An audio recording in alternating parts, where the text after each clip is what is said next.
Loving kindness, living water. Yeah, that's all I know. Spread love, no hate. Plant seeds and watch them grow. Everywhere we go, we bring the light and get a shine. Brothers and sisters, all shades. What up, Light Tribe? Those who love to do the right thing, those who love to be kind, and those who love to walk in the spirit and walk in the truth. You feel me? Hey, y'all. I hope y'all having a blessed day.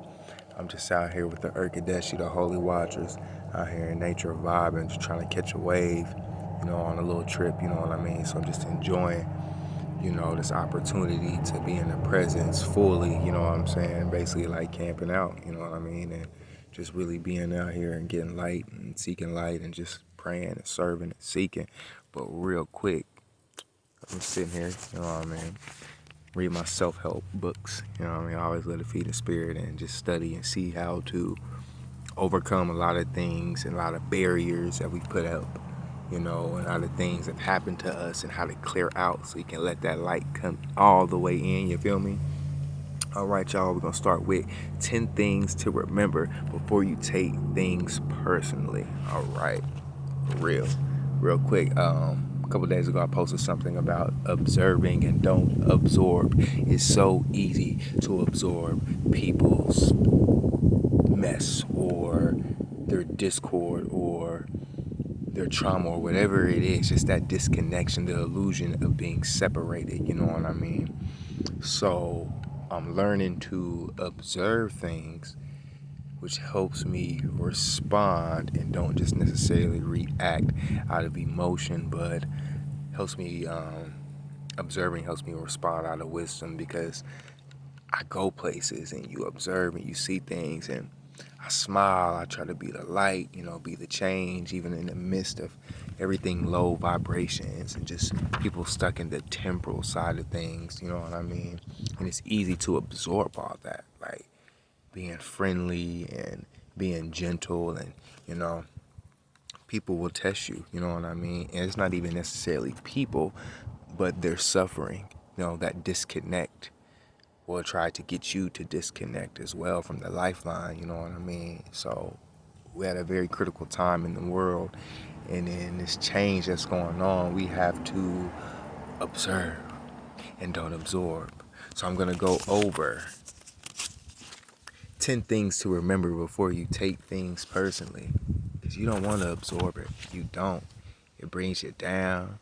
You having a good day, and all of a sudden something comes in and jumps in your pattern of you being connected to the lifeline of everything good, pure, and holy, love, kindness, righteousness, and all of a sudden anger, hate, everything just separated. The illusion comes in and just you absorb it.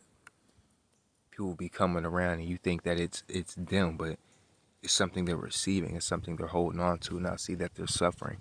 You know what I mean? And we all carry weight with us, and we carry what we've been suffering with, and it's time to heal. So real quick, as you're going on throughout your day and you're walking your journey and your process, this is 10 things to remember before you take things personally.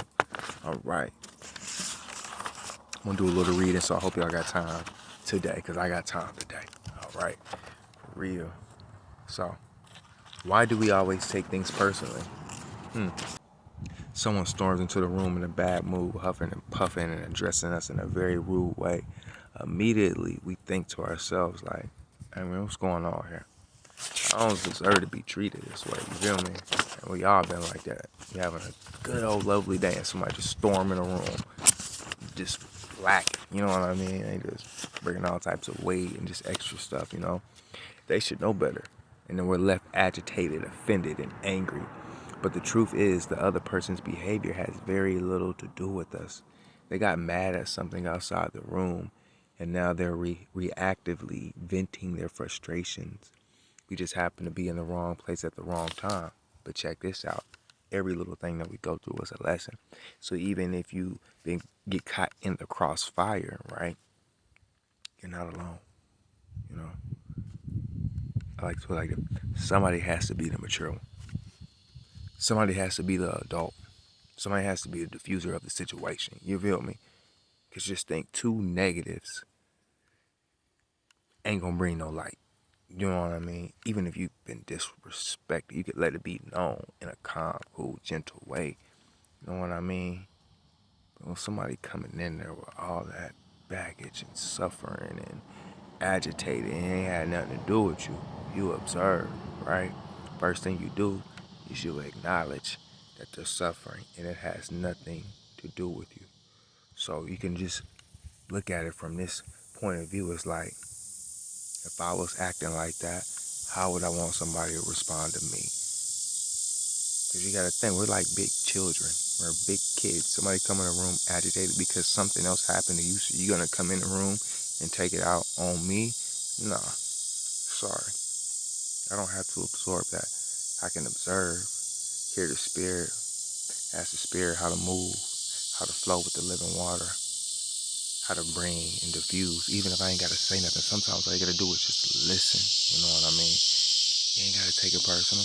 Even if it's trying to direct it towards you, they're suffering. You feel me?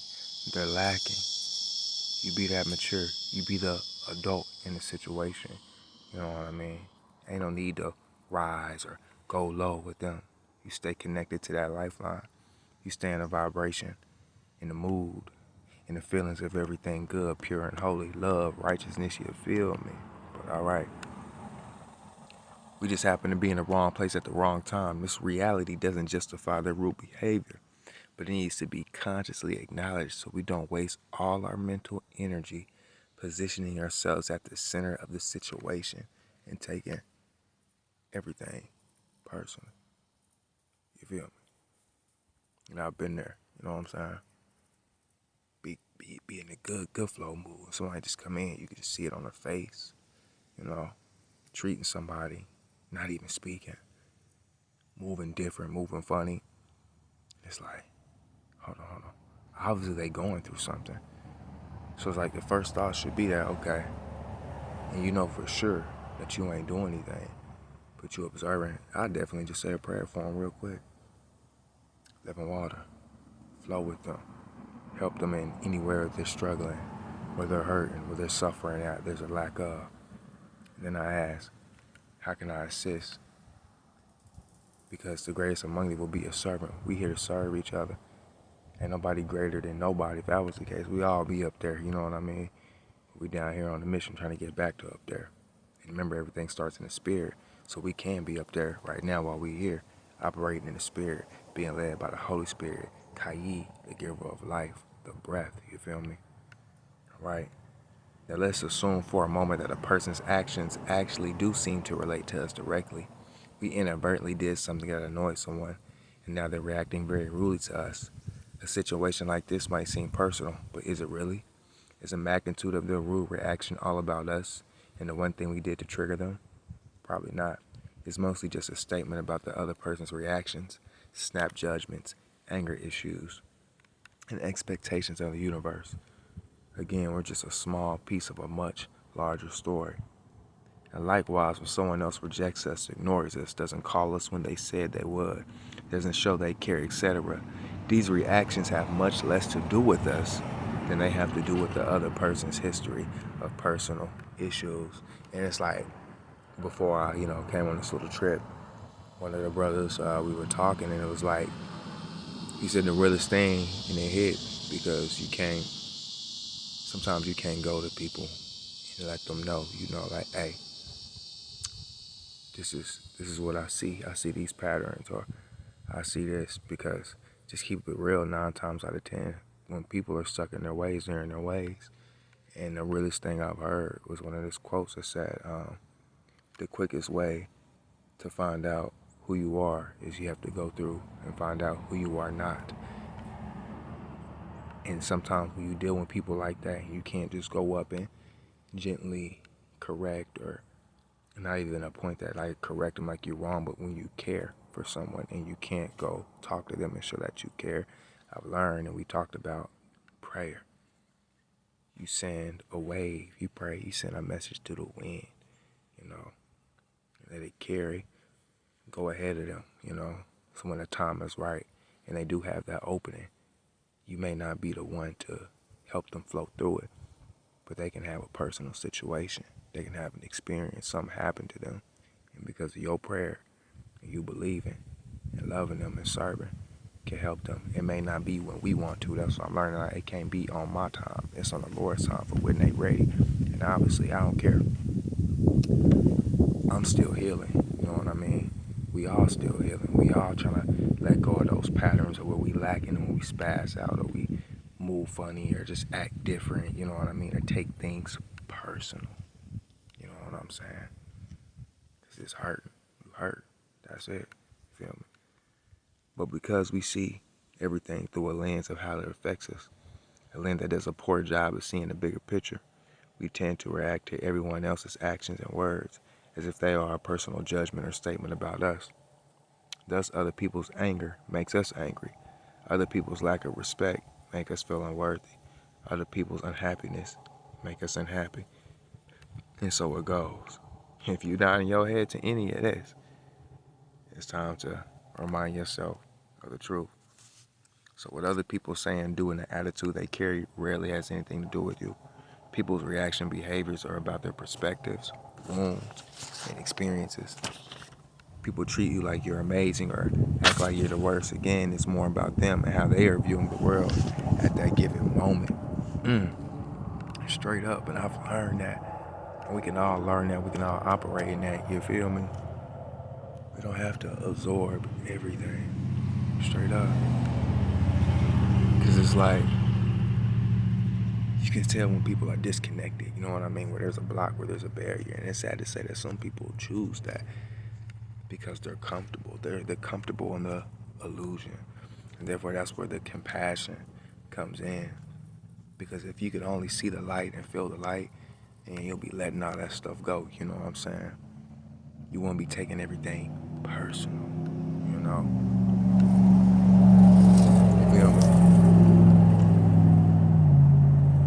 Yeah, my road is kind of loud, you know what I mean? But I'm right next to this big old mountain, so everybody going up there. But here we go. Now, I'm certainly not suggesting that we should completely ignore all the feedback and insight we receive from others. I'm simply saying that a significant percentage of the emotional pain, disappointment, and sadness in our lives comes directly from our tendency to take things too personally. In most cases, it's far more beneficial and healthy to let go of other people's beliefs and behaviors and to operate with your own intuition and wisdom as your guide. You operate with the Holy Spirit, Kai, the giver of life, the breath that is our teacher. And when you choose the Holy Spirit, when you choose Kai, the type of fruit you produce is patience, self-control, kindness, endurance, joy. You know what I mean? All the list of everything that brings the feelings of good, pure, and holiness. You know what I'm saying? We gotta let go of other people's beliefs and their suffering. We can care. The best thing you can do, you can pray. Because even out here on this trip, I done had moments and just talking and dealing with people. And they say things that are so off the wall, but that's the belief. I'm not here to change nobody's beliefs. I'm here to set an example. I don't focus on what I'm against. I focus on what I'm for. You know what I mean? I'm focusing loving kindness. I'm focused on being the example, following the example of the living water, the Messiah. You know, learning with the holy watchers out here, watching and see how they move, so I can move, connecting to the spirit of life that's placed inside of them. Having that type of connection, becoming native to the land again, connected. You know what I mean? So when people's beliefs or their illusions or their suffering starts to show, you don't have to receive it. You feel me? You be that mature person. You move in wisdom. You move with the spirit. Because obviously, if they were moving with the spirit too, they wouldn't be talking like this. They wouldn't be acting like that. They wouldn't be caught up in their own pride. You know what I'm saying? They wouldn't be caught up in their own illusion of what they think, what they feel, or how they see things and think that they're right. You know what I mean? So somebody has to be the example. Pray for them. Say good words. Listen, keep it pushing, keep it moving, but don't take it personal. You got enough weight. You know what I mean? We trying to empty all this dead weight, this stagnant weight from being in this illusion and just looking and seeing how people move and do things. And like, yo, they ain't listening to the intuition. They ain't listening to the spirit. And that causes them to make mistakes. And then you look at it and then you forgive them because you know what? That used to be you too making the mistakes, you feel me? You used to move like that too. You used to be puffed up off of pride too. You used to think you knew it all too, you know? I'm still trying to let those feelings go because that's an illusion. It's fake. It's a lie, you feel me? All right. So remember that all people have emotional issues they're dealing with, just like you.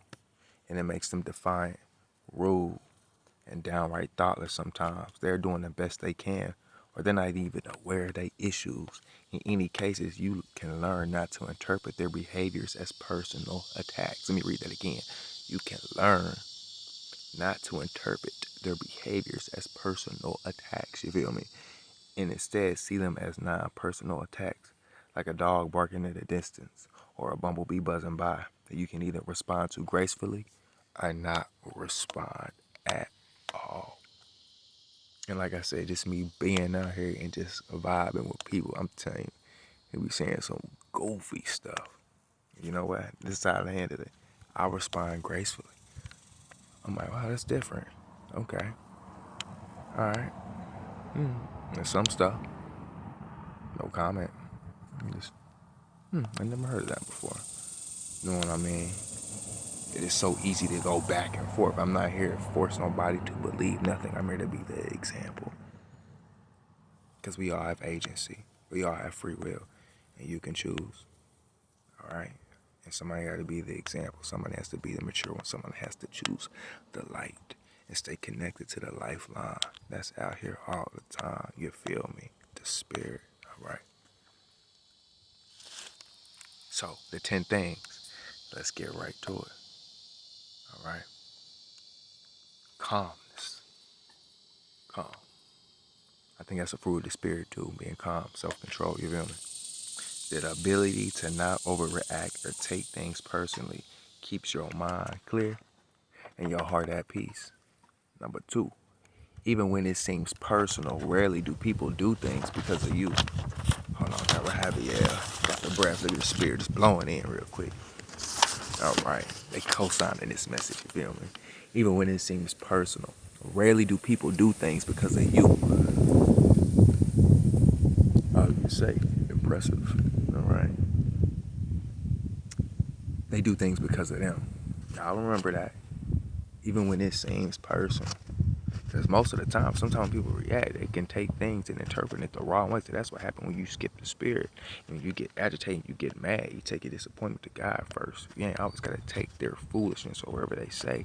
Because again, if somebody's trying to hurt you and they say something to try to hurt you, then they're hurting inside. They're lacking. They're suffering. You feel me? All right.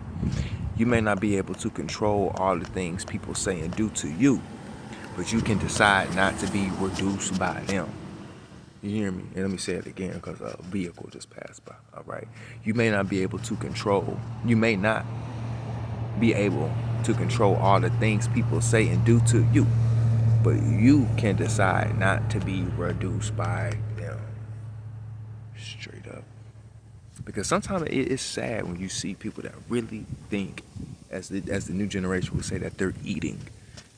That they have a plate and they're eating. You know what I mean? Like they really think they got it going on or puffed up off of knowledge or just whatever it is. And they do things to make you feel like you're belittled or it's a competition or they're very subtle with how they move. You don't have to be reduced by them. They're suffering. It's a lack. They're in the illusion. They're separated. There's something that they're holding on to. Like I said, someone not even be aware of. A lot of this stuff is generational that you've been taught. And some people are just hard-headed. They're still in that process that they got to find out who they are not first. And we all going through, like I'm still finding out who I am not and letting go of anything old. It's kind of renewal and cleanse. That's the only way you can experience the fullness of this gift of life. We have to renew and cleanse our weaning, our day of Kamal, you feel me? Whew. All right. Number 4, There is a huge amount of freedom that comes to you when you detach from other people's beliefs and behaviors. The way people treat you is their problem, and how you react is yours. Do you feel me? How you react is yours. All right? Don't react. Respond. Build enough spiritual stamina. Judah boy, over here, boy. Come on. Come a dog with me. You feel me? But develop enough spiritual stamina so when a problem occurs, you don't respond out of emotion, but you respond out of wisdom. And wisdom is with the spirit, the Ruach Kayit, the giver of life, the breath. You feel me? Number 5. Oftentimes, people do things and say things because they've been conditioned to, not because they consciously want to. You feel me? Some people just say things and do things because they've been conditioned to that old pattern, that illusion of being separated. You feel me? Making choices, severing yourself. Severing yourself, that means doing something 7 times and then it becomes a part of your life and a habit. Whether you do 7 things that are righteous, and then it flows easier when you're doing 7 things that are the right thing to do, then you can just flow with some positivity, or you can do 7 things that are negative. And then you become conditioned because that's all you know is how to respond in negativity. You seven yourself. You feel me? All right? Some people don't even know. They just been conditioned to it. Judah boy, get over. Come on. Come on. Sorry, y'all. I'll probably clip that out, you know what I mean? All right. But if I don't, I apologize. All right. Okay. Judah boy, go ahead. You can't control how people receive your energy. Whatever someone interprets or projects onto you is at least partially an issue or a problem that they themselves are dealing with. Impressive. You can't control how people receive. And I do my best to be the light, to be the example. You know what I mean? Maybe we should strive to do the right thing and not even be puffed up or be prideful about it because it feels good to walk in the light and walk in the truth. Somebody has to do it. We gotta help the living water. We gotta bring comfort to the great I am, loving kindness, right? Straight up, we have to. Facts. 7. Take constructive criticism seriously, but not personally. Weigh what you hear from others against what you know in your heart to be true. And sometimes, hey, people can be right, you know? They can be like, hey man, it's just, yeah. You like, you know what? You check yourself. I like to do self-checks. Make sure your heart is right. Make sure your thoughts and your mind, and most importantly, your intentions is right. Because then everything else will all flow, you know? So seek approval where you can get it at all times. Love it. Love correction. Nobody want to walk around and think you know it all because you don't. You're still down here too with me. All right. Number 8, if you're willing to view the behavior of other people as indicative on their relationship with themselves, then you will inevitably take things less personally. If you are willing to view the behavior of other people as indicative of their relationship with themselves, then you will inevitably take things less personally. Judah boy, hey, get over. Facts. That's facts right there. Only gotta explain. You know what I mean? You'll take things less personal when you view the behavior of other people as a relationship with themselves. You feel me? Most people are separated. We're trying to find our way back. And some people don't even know they're separated. They're so used to the normal. We're trying to get back to natural. You feel me? Number 9, if you truly wish to improve your self-confidence, self-esteem, self-worth, stop allowing other people to be responsible for them. Stop allowing other people to dominate your emotions. Judah boy, get over. And again, I'm sorry, y'all. My dog just tests me like a child right now. He's not listening. He's playing with my emotions. Just playing, but for real though. Don't allow other people to dominate your emotions. Stop allowing other people to be responsible for it. So don't. And when you be that example, Plant a seed. You did your part. Test passed. You feel me? That's how serious it is. Test passed. Every situation now was like a test for me to see how bad I really want the victory. I want it. I want it. I love the light. I love to serve. Sing with me, Kingdom Singers. Yeah, the cicadas singing, they praising. Cosign from the Urkadesh. All right. And number 10, all the hardest, coldest people you meet were once as soft as a baby. And that's the tragedy of trauma and living and going through the illusion, going through the separation, feeling and thinking and feeling that, we just ignoring just all types of just mess. You feel me? So when people are rude, be kind, be mindful, be your best. Give those around you the break that you hope that the world will give you on your own bad day, and you will never, ever regret it. You hear me? Give those around you that break. And that goes again to what I was saying before, y'all. People are suffering. They're lacking, and it's just getting worse and worse and worse. Just listen. Feel. Ask the Holy Spirit, the spirits of life that's all around. Acknowledge when you're not feeling right. Change that feeling and receive that new feeling. When you're feeling angry, when you feel frustrated, acknowledge. Holy Spirit, Kai, the giver of life, I need life. Living water, I need you. Flow with me in this situation every moment. Help me. Ask for help. Ask. Knock. It'll be open. You'll receive it. You feel me? Straight up. Observe. Don't absorb. And when you absorb and you feel yourself being pulled away, catch it real quick. You'll know. You'll know when you're being separated. You know when you're being pulled. You know when somebody's suffering is making you start to suffer as well. Be that break. Break that suffering. Break that. Try to bring them into oneness. Even if they don't even receive that oneness at that time, plant a seed. Straight up. Observe, but don't absorb. Respond with wisdom and not out of emotion. Because you know that when you do the right thing, regardless of what's going on around you, the fruits will show when it's time and in season. And remember, everything at a season, now it can be a forever. Shout out Alex G, man. Song go hard. I wrote you a letter. But I love y'all. Much love, much shalom. Like I said, a lot more work. Y'all just bear with me again with the patience. I'm getting everything organized and situated. A lot of transitions coming through, but we gonna get it. For real. One must feel the law of love and righteousness. We taking it back. You hear me? Light try for the rise. Let's get it. All right, y'all. It's on. Much love. All praises to the great I am, loving kindness. In the name of most of the Lamb, the living water that flows and goes with us everywhere we go. The water Kaigi. Thank you, Holy Spirit, the giver of life. And shout out my Urkadeshi squad, my trees and listeners. That's right. It's rocking with us. All right, y'all. Be blessed. Checking out. Much love. Much shalom.